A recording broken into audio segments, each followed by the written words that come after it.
I was sweating bullets heavily in the schoolyard, about to confess my huge crush. My plan was hijacked, literally, by my own loud cousin, a colorful parrot. I had a dandelion, 3 rehearsed lines, and a nervous racing heart.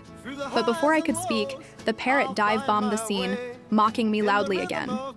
Subscribe if you've ever had a crush go totally sideways. Let's laugh about it together. I'm Tad, the overthinking frog, and I'm really rooting for you.